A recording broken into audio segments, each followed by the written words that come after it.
क्रीडा इन्स्टिट्यूटच्या धर्मवीर आनंद दिघे प्रतिष्ठानच्या वतीने आयोजित रासरंग नवरात्र उत्सवाला 8व्या दिवशीही तरुणांची तुफान गर्दी। ठाणे शहरातील सर्वात मोठ्या रासरंग 2025 नवरात्र उत्सवाला काल 8व्या दिवशीही तरुणांची गर्दी उसळली होती। 22 सप्टेंबर रोजी मोठ्या जल्लोषात या उत्सवाला सुरुवात झाली।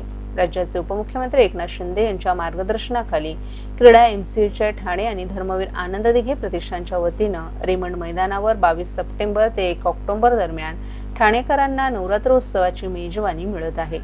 नवरात्रोत्सवाच्या रासरंग या 10 दिवस चालणाऱ्या कार्यक्रमात प्रसिद्ध सेलिब्रिटी गायक श्रीराम अय्यर, तालवादक मेहुल गंगर, गायक अंबर देसाई, कविता राम, तेजदान गढवी, शीतल बारोट यांची रंगतदार मैफल गरीब गरबा रसिकांना उत्सवात अनुभवता येत आहे। तर हेमाली सेजपाल यांच्याकडून या उत्सवाचं सूत्रसंचालन केलं जाते। यंदा सुमारे 12,000हून अधिक गरबा प्रेमींकडून या महोत्सवात सहभागाची अपेक्षा आहे। ठाणे शहरातील सांस्कृतिक विश्वात रासरंग नवरात्रोत्सवानं स्वतंत्र स्थान निर्माण केले। दर्जेदार संगीतकार, ढोलवादक आणि गायक यांचा या महोत्सवात सहभाग असतो। त्यामुळे मुंबई ठाण्यातील अव्वल गरबा उत्सवात रासरंगचा समावेश झालाय।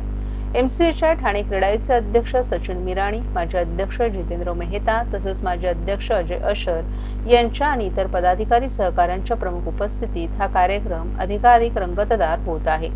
काल या उत्सवाला भेट देण्यासाठी अनेक मान्यवर पदाधिकाऱ्यांनी भेट देऊन कार्यक्रमाप्रसंगी शुभेच्छा दिल्या। यावेळी नागरिक, गरबा रसिकही मोठ्या संख्येने उपस्थित होते। यावेळी सचिन मिराणी आणि जितेंद्र मेहता यांनी सर्वांचं स्वागत करत आभार मानले। भर पावसातही गरबा रसिक मोठ्या प्रमाणे दांडिया खेळण्यासाठी उपस्थित होते।